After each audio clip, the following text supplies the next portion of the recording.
On July 18, 1938, a tiny silver airplane made its smooth turn over the airfield and then began the landing. It touched the ground and slowly rolled down the runway towards the airport building. After greeting the customs officer, the pilot asked where exactly he had landed. 28 hours earlier, the plane took off from New York and headed to Los Angeles, but due to heavy cloudiness, the pilot lost the course and became lost. The funny thing was that the pilot landed not in Los Angeles, not even in the United States, but in the completely opposite direction from his destination, in Dublin, Ireland. It was Douglas Corrigan, a pilot who accidentally made a transatlantic flight and earned the nickname Douglas Wrongway Corrigan.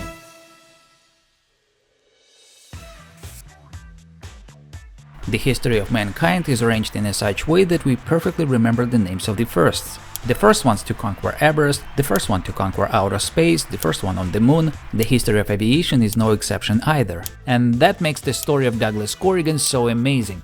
Having made a solo flight over the Atlantic, he was not the first, not even the second pilot who managed to cross the ocean, but at the same time his achievement, being a result of incredible determination, piloting skills and courage, with a bit of audacity and humor on top of it, earned Douglas Corrigan an honored place among the most famous pilots in the history of aviation.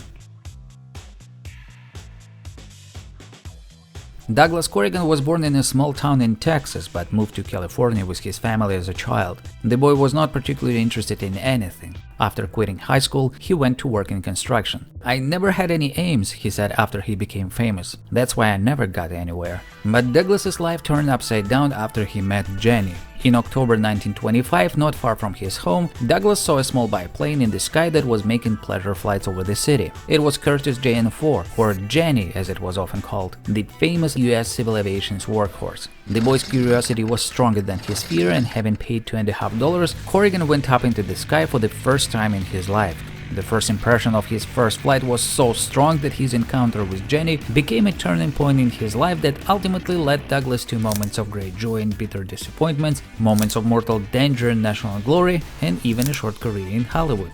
Just a week after his first flight, Douglas went back to the airfield and took his first flying lesson.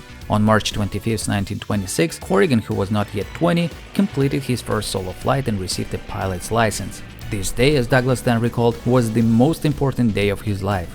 Douglas spent all of his free time at the airfield among pilots and mechanics, and soon got a job as an aircraft mechanic at a small company named Ryan Aircraft. The company built and repaired airplanes and was not very well known until the day when there was a telegram from a pilot who was looking for a company to build an aircraft capable of long-distance flight in severe weather conditions. The owners of the company responded that they could build such an aircraft within 2 months. Their terms and conditions appeared acceptable for the pilot, and in February 1927 he personally arrived in California to discuss the technical details. The pilot's name was Charles Lindbergh.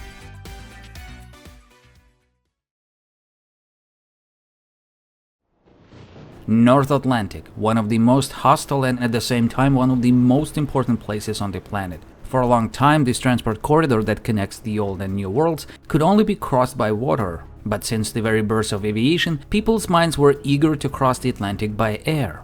In 1913, a famous newspaper, the Daily Mail, offered a £10,000 prize to an aviator who would be the first to fly over the Atlantic Ocean. But the airplanes of the time were so fragile that the task seemed simply impossible. The sudden outbreak of World War I on the one hand pushed this goal far into the background, while on the other hand served as a big push in the further development of aviation. In 1919, for the first time in history, British pilots Alcock and Brown had managed to cross the Atlantic by air in a Vickers V twin-engine bomber. But a solo flight, due to long distance and lack of technologies, has long remained a dangerous and impossible goal.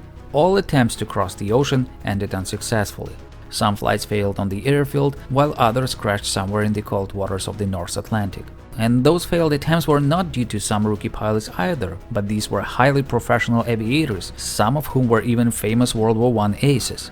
The increasing death toll did not stop the flow of new daredevils, though. Among them was a young but already experienced pilot, Charles Lindbergh. With the financial backing of several businessmen from St. Louis, Charles was looking for a company that could design and build an aircraft that would be capable of a transatlantic flight. His choice fell on a small company, Ryan Aircraft. One of the mechanics at this company was Douglas Corrigan. Douglas was directly involved in the construction of one of the most famous airplanes in the history of aviation, the Spirit of St. Louis. The plane that Charles Lindbergh in 1927 made the first solo transatlantic flight in history after 33 hours in the air. The staff of Ryan Aircraft that were involved in the construction of the Spirit of St. Louis signed the back of the spinner with good wishes to Charles. Among the signatures was also the name of Douglas Corrigan.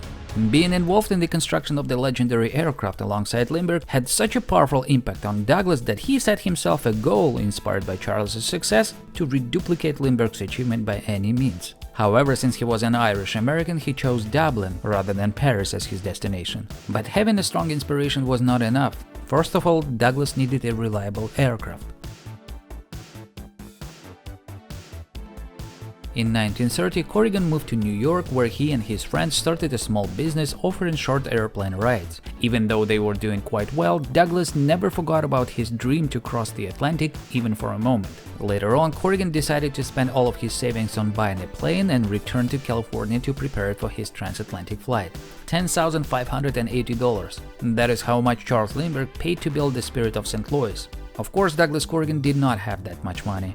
The best that he could afford was an old Curtiss Robin that cost him $310. The flight to California took almost 2 weeks because on his way, Douglas made landings every 100–150 kilometers to pick up passengers when he could find them, so it would at least partially cover the cost of fuel. But there was a huge disappointment for Douglas when he finally arrived in California. Douglas had made some improvements to his plane, including the installation of more powerful engine and additional fuel tanks, which by the way were placed right in the cabin, completely blocking the forward view from the cockpit. And even though he made these upgrades, a federal inspector assessed the aircraft and considered the plane unsafe for flight across the ocean and issued permission for cross-country flights only. However, it did not stop Douglas. In 1936, he set out on a flight to New York and simultaneously sent a request to the Federal Bureau of Air Commerce asking for transatlantic flight permission. But for no apparent reason, he was told to wait until the next year. And he waited. Then Douglas was told that to make a transatlantic flight, a pilot must be able to work with a radio and have a radio operator's license. Frustrated, Douglas returned to California. Even though his plane did not have a radio, Corrigan received the radio operator license after a couple of months. He submitted his application to the Federal Bureau, but it was rejected again. On July 2, 1937, the famous Amelia Earhart, who was the first woman pilot to fly over the Atlantic, disappeared over the Pacific Ocean. In the light of such tragic events, it seemed like the Bureau simply did not want to take risks and give permission for another solo flight across the ocean. To make matters worse, the government refused to renew the license for Corrigan's plane. This now meant that he was not allowed to fly not only across the ocean, but at all. It seemed that this would definitely put an end to his dream, but Douglas simply refused to give up. He figured, well, they can't hang you for flying a plane without a license, and headed to New York again. Corrigan never admitted this, but apparently his plan was to land in New York late at night when airport officials would have already left the airfield. Then he was going to refuel his plane unnoticed and set out to Europe.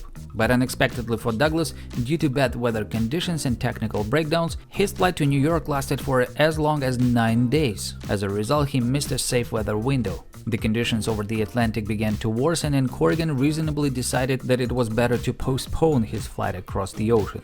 It is one thing to play with American bureaucrats and quite another to joke around with the harsh weather over the North Atlantic, which doesn't have a sense of humor. As Corrigan later noted in his autobiography, the only bright moment in his chain of failures was his old Curtiss Robin. Friends called his plane an old crate since the plane's door was held tight with a piece of wire, but Douglas loved his plane. He later recalled, "I had always considered my plane as a little ray of sunshine," and that was the name he put on the cowling.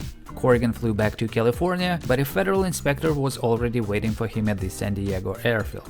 Immediately after landing, Corrigan's plane was locked in the hangar for the next 6 months. So now, after having lost the sunshine, it seemed like Corrigan's dream disappeared into darkness for good. With the ban on flying his plane and the constant refusal from the Federal Bureau of Air Commerce, Douglas felt that there was no end to his bad luck. But despite all these setbacks, Corrigan had no intentions to give up. Douglas took on any job, whether it was an aircraft mechanic or anything else that would allow him to have access to airplanes and flying. thus improving his pilot skills. Based on his recent experience of flying in harsh weather conditions and experiencing technical issues, which likely happened over the continent and not somewhere above the Atlantic Ocean, Douglas fixed and slightly upgraded the engine on his Sunshine. This not only increased Corrigan's chances for success, but also allowed him to get a permit for test flights. Corrigan received a permission to make a non-stop flight to New York and then, if he made it, a non-stop flight back to Los Angeles. Without wasting any time, Corrigan headed to New York, where he spent several days. According to the official plan, he was supposed to fly back on July 17th and then, roughly after 27 hours, land in Los Angeles. Before takeoff, Corrigan asked the manager of Floyd Bennett Field which runway he should use. The manager told him to use any runway as long as he did not take off to the west in the direction of the administration building where he had his office. And even though that was the exact direction Corrigan was supposed to take on his flight to Los Angeles, strangely the manager's response did not seem to upset him much. Early in the morning on July 17th, Douglas Corrigan started his plane and headed to the runway. The plane was so overweight with fuel that it took almost the whole runway before it finally left the ground. Not long after that, the plane disappeared into the fog, heading to the east. It was several hours already that Douglas was in the air, but the visibility was still poor due to the continuous cloudiness. The only things Corrigan had with him on board were $15, 2 chocolate bars, a box of fig bars, and a quart of water. For the navigation equipment, he had an old compass and a map of the USA. It wasn't much, but quite enough for a cross-country flight. But the thing is, he was not over the continent anymore. All this time, Douglas was flying not to the west, but in the opposite direction, to the east. No sign of NX. Meanwhile, on the ground, everybody was already searching for the missing plane. The probability that the pilot had gotten lost and was somewhere above the ocean was considered pretty much right away. New York calling ships at sea. Possibility NX9243, American plane, may be crossing Atlantic. Anyone seeing plane, report. Громуч, ігри главеничий, громі гласниц, акраклабабовочниц, ігри плевечниц, Douglas Corrigan.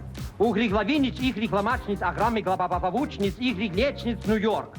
But all ships and boats in the US coastal zone reported that they hadn't seen the missing plane. Meanwhile, after about 10 hours of flight, Corrigan's feet suddenly felt cold. It turned out there was a leak in the fuel tank and gasoline had spilled onto the cabin floor. Since he was somewhere over the ocean, the loss of the precious fuel in itself was a huge cause for concern.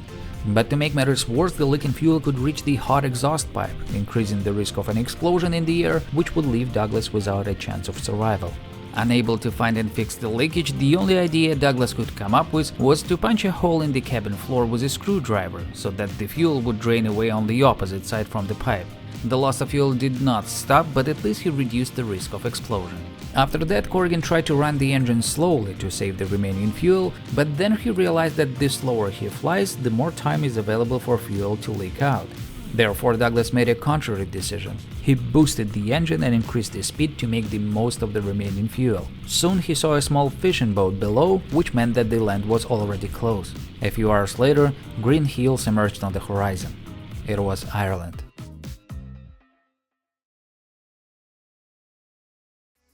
"28 hours in the air, 28 hours of incredible stress and mortal danger that were now behind him. On July 18, 1938, Douglas Corrigan landed at an airfield in Dublin. Having gone through all the difficulties and challenges, he had finally fulfilled his stubbornly pursued dream. He managed to fly across the ocean. Emotions overwhelmed Douglas, but the sight of a customs officer who was quickly approaching his plane brought him back to reality. Corrigan achieved his goal, but now it was time to think about the consequences. Not only did Douglas fly to Ireland without permission, but he did not have a visa to enter Ireland or even his passport on him. Douglas was well aware that what he was going to say now could determine how and where he would spend the next few years. Corrigan explained to the customs officer that he was flying to Los Angeles but lost his course and became lost. To his surprise, the officer was already aware of Douglas because everyone knew about the missing American plane. The perplexity of the situation was that nobody knew what to do with Douglas next. Should they detain him, arrest him, or just let him go? There had never been a case like this before. Eventually, Douglas was taken to the US Embassy in Ireland. Corrigan repeated his story to the American ambassador, saying that the plane was overweight and had difficulty gaining altitude. He explained that after taking off, Douglas wanted to fly a few miles east and then turn west. His main compass was broken, so he used a small backup one. After 26 hours of flying in overcast sky, there was finally a break in the clouds and he found himself flying over the ocean. That was strange, as I had only been flying 26 hours and shouldn't have reached the Pacific yet, Douglas said. I looked down at the compass and now that there was more light, I realized with horror that all this time I had been flying in the wrong direction. Having found his mistake, Corrigan immediately decided to land at the nearest airfield, and by incredible coincidence it turned out to be Dublin. The ambassador grinned. Well, that definitely sounds funny, but now come on and tell me the real story. I've just told you the real story. I don't know any other one, he replied. That's my story, but I sure am ashamed of my poor navigational skills. The news about the American who accidentally crossed the Atlantic Ocean by air quickly spread across the planet. By the evening, a huge crowd of reporters and photographers gathered around the embassy. Douglas received multiple telegrams and phone calls from friends and celebrities from all over the world. Henry Ford, Howard Hughes, and many others greeted Corrigan. The next morning, Douglas had to repeat his story again, this time to the Prime Minister of Ireland, who laughed at the story and did not inflate any scandals. In fact, he even thanked Douglas for bringing public attention to Ireland. I was just flying in the wrong direction because of the broken compass, Corrigan repeated again and again to the reporters. As a result, they gave him the nickname Wrong Way Corrigan, the nickname that will remain with Douglas for the rest of his life. For violation of flight rules, the US authorities temporarily suspended Douglas's license. Therefore, Corrigan returned home with his sunshine aboard the steamship Manhattan. Interestingly enough, the license suspension ended on August 4th, precisely on the day Manhattan arrived in New York. America greeted Douglas as a national hero. Corrigan's name was on all magazine covers and newspapers, some of which even wrote their headlines backward in purposefully wrong way. In his honor, the New York ticker tape parade turned out to be one of the biggest in history, even bigger than the one given in Lindbergh's honor when he first crossed the ocean. But the incredible popularity of Douglas Corrigan was not only because he managed to fly over the Atlantic Ocean. No doubt this was an impressive achievement. Even though he was not the first, such flights were still considered extremely difficult and dangerous. But Douglas's story resonated in the hearts of a vast number of people, even those who were not interested in aviation at all. For many, Corrigan's life path was a reflection of their own lives. Without downsizing Lindbergh's achievement, if the two flights were to be compared, Douglas did not have strong support, neither public nor financial like Lindbergh did. Every day for years, Corrigan worked overtime, saved money on his food and living expenses, only to be able to buy and maintain his airplane. And his plane was not a modern aircraft such as the Spirit of St. Louis, which was built specifically for the record flight. The only thing that Douglas could count on was himself, his incredible persistence and good flying skills, as well as his 9-year-old sunshine that looked like it was ready to fall apart any moment. Corrigan was not stopped by authority refusals, nor by the bureaucracy of getting flight permits and licenses. It looked like for Douglas on the way to his dream, the word no did not seem to exist. And people liked that. Despite multiple violations of the rules, Corrigan's flight was also welcomed by the US president. His favor was probably because Douglas and his achievement were to some extent an embodiment of the core American values: strong ambitions, hard work, and reliance on one's own strengths in achieving goals rather than expecting support from the state. In this regard, Corrigan was an excellent example of personal qualities that were so crucial in that moment in the country, which was emerging from a difficult economic crisis. I accept the congratulations even though there's some doubt about whether I deserve them or not. And I just hope that if I make any more mistakes, they'll turn out as successful as this one. As for Douglas himself, a couple of months after his return, he published his autobiography titled That's My Story. And a year later, he played himself in the 1939 movie titled The Flying Irishman. He received $75,000 for featuring in the film, which was equal to his mechanic salary for 30 years. When the United States entered World War II, he tested bombers and flew as a regular pilot in the Ferry Command, a division of the US Air Transport Command. And after the war, Douglas worked as a commercial pilot for a small California airline for a couple of years. Corrigan retired in 1950 and bought an orange grove in Santa Ana, California, where he lived with his family until his death in 1995. Doug, it's been 19 years now since you headed for LA and landed in Dublin. The name of this show is To Tell the Truth. How about telling the truth and telling us, did you really head for Dublin 19 years ago? No. Throughout his life, Douglas never admitted that his flight to Ireland was intentional and repeated over and over again that he flew across the ocean by mere accident. Thus, in the history of aviation, he forever remained as Douglas Wrong-Way Corrigan. And that's the story. If you like aviation and stories like this, watch my video about the most famous World War II bomber B-17 Memphis Belle and what made that plane so special. That's all for now, thanks for watching and see you in the next video. Goodbye.